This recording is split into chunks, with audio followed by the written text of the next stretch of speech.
अस्सलाम वालेकुम young doctors, कैसे हैं आप? उम्मीद करता हूँ खैरियत से होंगे। मैं हूँ आपका host doctor juice and I am here to teach you some basic concepts, some tips and tricks of the medical knowledge. और ये वो बेसिक मेडिकल नॉलेज है जो हर डॉक्टर के पास होना ज़रूरी है, रिस्पेक्टिवली कि वो किस फील्ड में या किस लेवल पर काम कर रहे हैं। ये बेसिक नॉलेज ना सिर्फ आपको एक अच्छा डॉक्टर बनने में हेल्प करेगा, बल्कि आपको लीगल इशूज़ से भी बचने में हेल्प करेगा इंशाल्लाह। आज की इस वीडियो में हम डायबिटीज़ मेलाइटस के बारे में डिस्कशन शुरू करेंगे और इसको हम मज़ीद कुछ वीडियोज़ में भी डिस्कस करेंगे। इस वीडियो में मैं आपको सिर्फ बेसिक्स ऑफ डायबिटीज़ बताने की कोशिश करूँगा कि डायबिटीज़ मेलाइटस एक्चुअली क्या होता है। तो it is simply increased glucose level in blood, right. और इसकी जो पैथोफिजियोलॉजी है उसको समझाने के लिए मैं आपको दो बातें बताना चाहता हूँ। नंबर वन तो ये कि आपको याद होगा कि पेंक्रियाज के अंदर आइलेट्स ऑफ लैंगरहैंस होते हैं, जिसमें मेनली दो तरह के सेल्स होते हैं, beta cells and alpha cells. Beta cells का काम ये था कि वो इंसुलिन प्रोड्यूस करते हैं और अल्फ़ा सेल्स जो हैं वो ग्लूकागोन प्रोड्यूस करते हैं। और इंसुलिन का जो काम है बॉडी में वो ये है कि वो बाइंड करता है विद इंसुलिन रिसेप्टर्स, जो कि सेल्स पे होते हैं, मसल्स पे हो सकते हैं, फैट पे हो सकते हैं, तकरीबन ऑल ऑफ द बॉडी जो है वो उस पर इंसुलिन के रिसेप्टर्स होते हैं। कुछ टिश्यूज़ हैं जो एक्सेप्शनल हैं, जैसे ब्रेन है, स्पर्मेटोजोआ है, जो इंडिपेंडेंट हैं इंसुलिन से। अदरवाइज़ जो बॉडी के रिमेनिंग सेल्स हैं उन सब पे इंसुलिन के रिसेप्टर्स होते हैं। और इन रिसेप्टर्स पे जब इंसुलिन आके बाइंड होती है तो उसके रिज़ल्ट में ग्लूकोज जो है वो मूव करता है विद इन द सेल्स, यानी कि वो कंज्यूम कर सकते हैं ग्लूकोज को। विदाउट इंसुलिन ग्लूकोज जो है वो सेल्स के अंदर मूव नहीं करेगा और कंज्यूम नहीं हो सकेगा, राइट। और दूसरी बात मैं आपको ये बताना चाहता हूँ कि glucagon is produced by alpha cells, और ग्लूकागोन का जो एक्शन है वो इंसुलिन के अगेंस्ट है।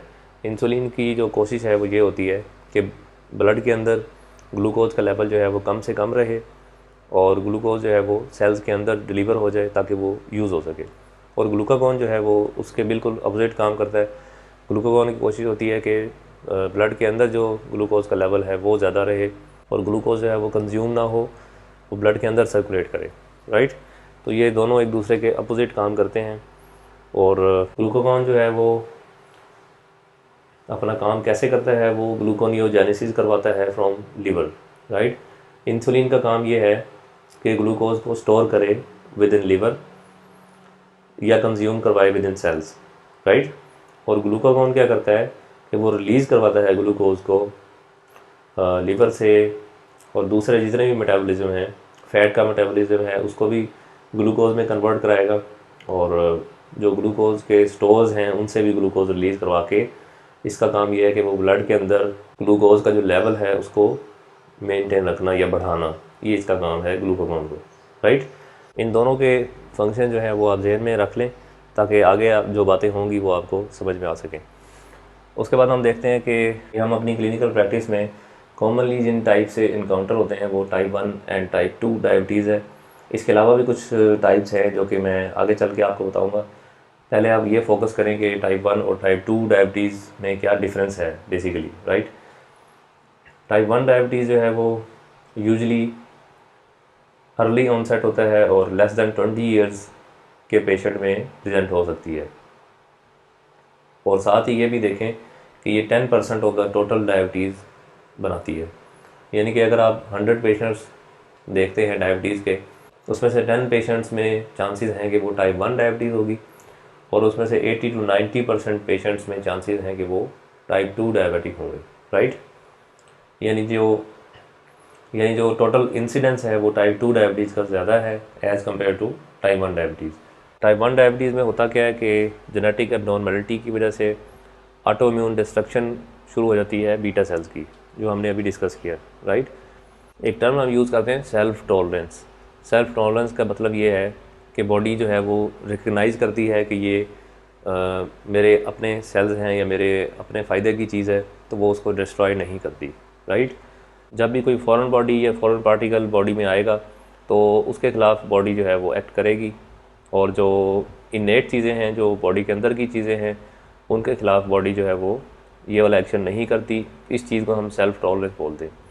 और टाइप 1 डायबिटीज़ में अनफॉर्चुनेटली जो सेल्फ टॉलरेंस है बॉडी की वो डिस्टर्ब हो जाती है और बॉडी एक्ट करती है जैसे beta cells are foreign body, तो वो उसके खिलाफ ऑटोइम्यून अपना जो एक्शन है वो शुरू कर देते हैं। इसमें जो ऑटोइम्यून की टाइप है वो टाइप 4 होती है, जिसको हम टाइप 4 हाइपर सेंसिटिविटी बोलते हैं, और वो टी सेल्स मीडिएटेड होती है, राइट। टी सेल्स जो हैं वो डिस्ट्रॉय कर देते हैं बीटा सेल्स को, और बीटा सेल्स आपको पता है कि इंसुलिन बनाने में काम कर रहे थे, जब बीटा सेल्स नहीं होंगे तो इंसुलिन भी नहीं होगी, राइट, और इंसुलिन ने जो सारे काम करने थे वो भी नहीं हो सकेंगे। तो ये है टियोलॉजी टाइप 1 डायबिटीज़ की। और इसमें एक बात और नोट करने की है कि इसमें जो पेशेंट प्रेजेंट होता है उसको जो सिम्टम स्टार्ट होती हैं वो सडनली स्टार्ट होती हैं, राइट। यानी कल परसों तक वो ठीक था और अचानक से पता लगा कि उसको शुगर है, यानी उसको सिम्टम्स आ सकती हैं जो हम आगे जाके डिस्कस करेंगे, या उसका ब्लड लेवल जो है अगर कोई चेक कर ले किसी तरह से तो इंसिडेंटली पता लगता है कि वो काफ़ी ज़्यादा था। तो इसमें जो ऑनसेट ऑफ सिम्टम्स है वो सडन होगा, राइट। ओके, अब हम बात करते हैं टाइप 2 डायबिटीज़ की। टाइप 2 डायबिटीज़ की जो इसमें जो प्रॉब्लम है वो ये है कि इंसुलिन तो प्रेजेंट है लेकिन वो काम नहीं कर पा रही, या दूसरे लफ्ज़ों में हम यूँ कह सकते हैं कि बॉडी के अंदर इंसुलिन रेजिस्टेंस डेवलप हो जाती है, राइट, जो कि इंसुलिन को अपना काम नहीं करने देगी। और बावजूद इसके कि बॉडी के अंदर एडिक्वेट इंसुलिन है लेकिन वो फिर भी अपना काम नहीं कर पा रही, और उसका रिज़ल्ट ये होगा कि ग्लूकोज लेवल जो है वो ज़्यादा हो जाएगा इन द ब्लड। हमारे पास कुछ नॉन रिस्क फैक्टर्स हैं इंसुलिन रेजिस्टेंस के, जिसमें ओबेसिटी है, सेडेंटरी लाइफस्टाइल है, लैक ऑफ एक्सरसाइज है, और जंक फूड्स हैं, हाइपरटेंशन है, और कुछ जेनेटिक्स भी है। इसका एविडेंस यूँ है कि ट्विंस जो हैं उनमें अगर किसी एक में टाइप 2 डायबिटीज़ होती है तो there are very high chances के जो सेकंड ट्विन है उसमें भी टाइप 2 डायबिटीज़ हो सकती है। और इसी तरह फैमिली हिस्ट्री भी सिग्निफिकेंट होती है। अगर फैमिली में कोई डायबिटिक पेशेंट है तो आपका पेशेंट जो है वो हाई रिस्क पे होता है कि इसको भी सूनर और लेटर टाइप 2 डायबिटीज़ जो है वो डेवलप हो सकती है, राइट। तो यहाँ पे नोट करने की बात ये है कि जेनेटिक फैक्टर जो हैं वो दोनों टाइप की इंसुलिन में इन्वॉल्व हैं, राइट। जनरली हम सोचते हैं कि टाइप 1 डायबिटीज़ इज़ जेनेटिक और टाइप 2 जो है वो नहीं है, तो ऐसी बात नहीं है। दोनों टाइप जो हैं वो जेनेटिक हैं और फैमिली हिस्ट्री जो है वो दोनों में इम्पोर्टेंट है, राइट। एक और जो कॉमन टाइप हमें डेली क्लिनिकल प्रैक्टिस में इनकाउंटर हो सकती है उसको हम गेस्टेशनल डायबिटीज़ बोलते हैं। और गेस्टेशनल डायबिटीज़ तब किसी को लेबल करते हैं जब उस खातून को पहले कभी डायबिटीज़ ना हो और थर्ड ट्राइमेस्टर में उसका शुगर लेवल जो है वो डायबिटीज़ वाली रेंज में आ जाए। शुगर लेवल की जो रेंजेस हैं वो मैं आपको नेक्स्ट वीडियो में इंशाल्लाह बताऊंगा। तो इसमें आप ये नोट कर लें कि high sugar levels in third trimester, और इससे पहले इन द लाइफ कभी भी उसको शुगर नहीं थी, और first time at the third trimester जो कि 24 वीक्स बनेंगे, तो यहाँ पे आके अगर उसकी जो शुगर लेवल है वो डायबिटीज़ की रेंज में चली जाए तो हम उसको गेस्टेशनल डायबिटीज़ बोलते हैं, राइट। और इसके जो रिस्क फैक्टर्स हैं वो भी टाइप 2 से ही मिलते जुलते हैं। ओबेसिटी है, ओल्डर एज है, excessive weight gain during pregnancy है, और हिस्ट्री ऑफ कंजेनिटल एबनॉर्मेलिटीज़ हैं, या स्टिल बर्थ है, यानी उससे पहले अगर इसका कोई बेबी है तो उस बेबी में या तो कोई कंजेनिटल एबनॉर्मेलिटी थी या वो बेबी जो था वो स्टिल बर्थ था। तो ये भी एक रिस्क फैक्टर है for gestational diabetes in future pregnancies, right.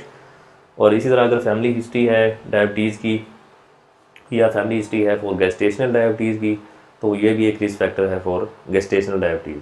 और इसमें फीटस को जो नुकसान हो सकता है वो ये है कि मैक्रोसोमिया होगा, कंजेनिटल एबनॉर्मेलिटीज़ हो सकती हैं, रेस्पिरेटरी डिस्ट्रेस सिंड्रोम हो सकती है, या अर्ली एज ओबेसिटी होगी, यानी वो फीटस जब बेबी होगा और जब वो बड़ा होगा तो अर्ली एज में उसको ओबेसिटी शुरू हो जाएगी। And again it is risk factor for hypertension, diabetes और इस तरह की जितनी भी कॉम्प्लिकेशन है, राइट। और ये भी एक कॉमन टाइप है जो हमें इनकाउंटर हो सकती है। तो गेस्टेशनल डायबिटीज़ के बारे में भी आपको हाउ नो होना चाहिए। कुछ और टाइप्स हैं जो एक्चुअली तो डायबिटीज़ की टाइप्स नहीं है, लेकिन उनमें जो प्रेजेंटेशन है वो डायबिटीज़ जैसी हो सकती है। तो इसमें ड्रग इंड्यूस्ड डायबिटीज़ हो सकती है, पैंक्रेटाइटिस हो सकता है, या कुशिंग डिजीज़ हो सकती है। ड्रग इंड्यूस्ड में जो मैकेनिज़्म है वो यही है कि इंसुलिन रेजिस्टेंस जो है वो क्रिएट हो जाती है बॉडी में। और जो इसमें नोटोरियस ड्रग्स हैं वो कॉर्टिकोस्टेरॉइड्स हैं, वेज़ोडाइलेटर्स हैं, बीटा ब्लॉकर्स हैं एंड थायराइड डाययूरेटिक्स हैं, राइट। ये कुछ ड्रग्स हैं जो इंसुलिन रेजिस्टेंस क्रिएट कर सकती हैं बॉडी में, लेकिन ये रिवर्सिबल हो सकती है।